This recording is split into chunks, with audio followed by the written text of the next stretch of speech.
Oy, bago ka magkwento, Marcia, ng wala kakwenta-kwenta, ay batiin naman natin. Happy listening. Solid cute morning sa JVH Transport biyaheng Bulan, Cubao. Oy, nakatunin sa atin mula yan kay Gerard Misiano. Oy, happy listening. At syempre, sa Victory Liner. Ayan, na lagi nakatunin sa atin mga yes friend, ano? Ang mga yes friend natin, ang mga driver at ang mga konduktor na magaling mag-balance. Magaling mag-balance. Salamat sa Victory Liner. Yan, partner namin yan eh. Meron kaming mga isang malaking sticker sa mga bus ng Victory Liner. Yan, nakita nyo na ba? Oo. Dito dyan! Wala kami sinasabing gano'n. Lo. Dali, magkwenta ka na. Ito na mga bata, ito na mga yes friend, ito na sexy Megan, mga taxpayers, mga middle class. Ang ating kwentong kwenta ang nung isang araw na pinamagatang ang buhaya at ang maya. Ang buhaya at ang maya. Noong isang araw, sa isang malayong kagubatan ay mayroong isang buhaya. Ang buhaya na ito ay malungkot. Oh? Bakit? Mamaya sabihin ko sa iyo. Siya ay nakangangabo maghapon at merong dumating na ibon. Uy, alam nyo ba na ang buhaya, mga yes friend, ay hindi lahat ng buhaya ay nangangagat. May mga buhaya na species, mga yes friend, na hindi nangangagat o nangangain ng tao. Yan, ano yan, ano? Kasi hindi naman lahat ng mga nakikita natin sa TV, katulad ng anaconda. Yan, sino ba sa inyo mga yes friend ang nakanood ng anaconda? Uy, napanood ko yan si Jennifer Lopez.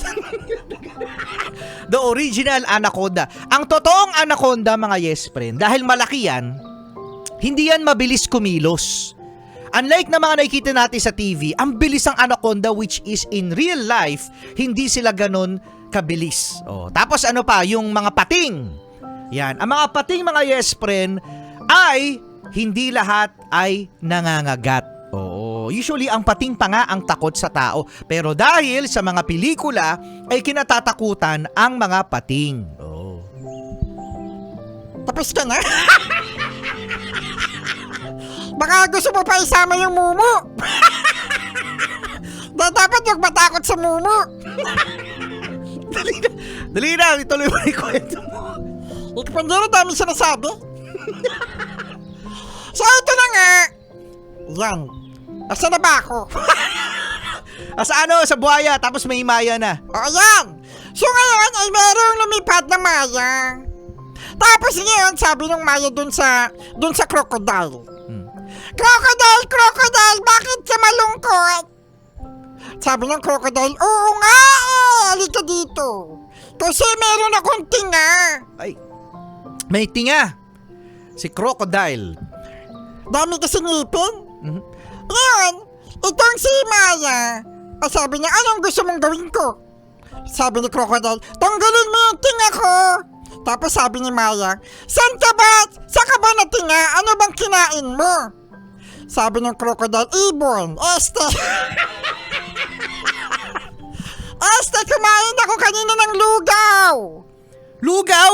Sabi ng Maya, lugaw lang kinain mo, natinga ka pa? Sabi ng buhaya, kasi ang laki ng tipak ng luya.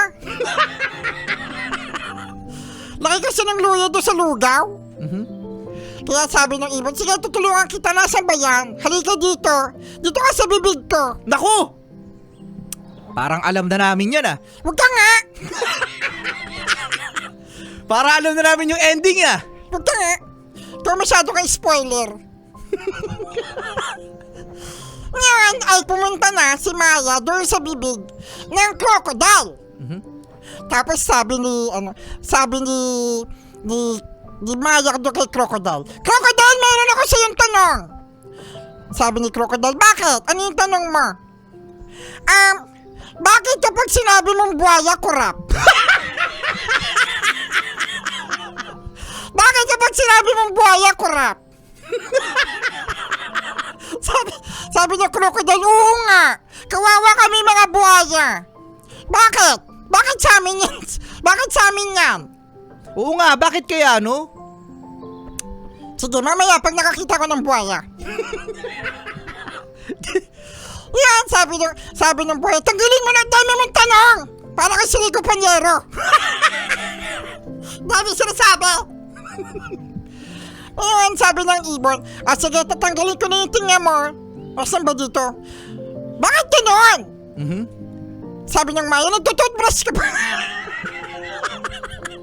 Nagtututbrush ka ba, buhaya?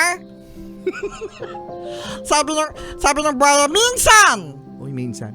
Tapos ngayon, sabi ng buhaya, dito pa sa may ngalangala, masakit. Pumasok na yun ang ibon.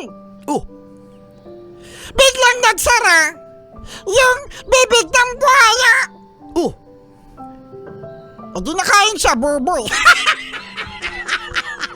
Bobo.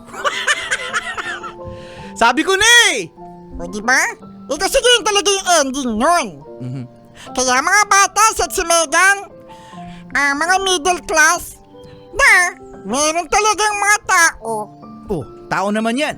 Meron talagang mga tao dyan na tinulungan mo na, pero ipapahamak mo pa. Oo.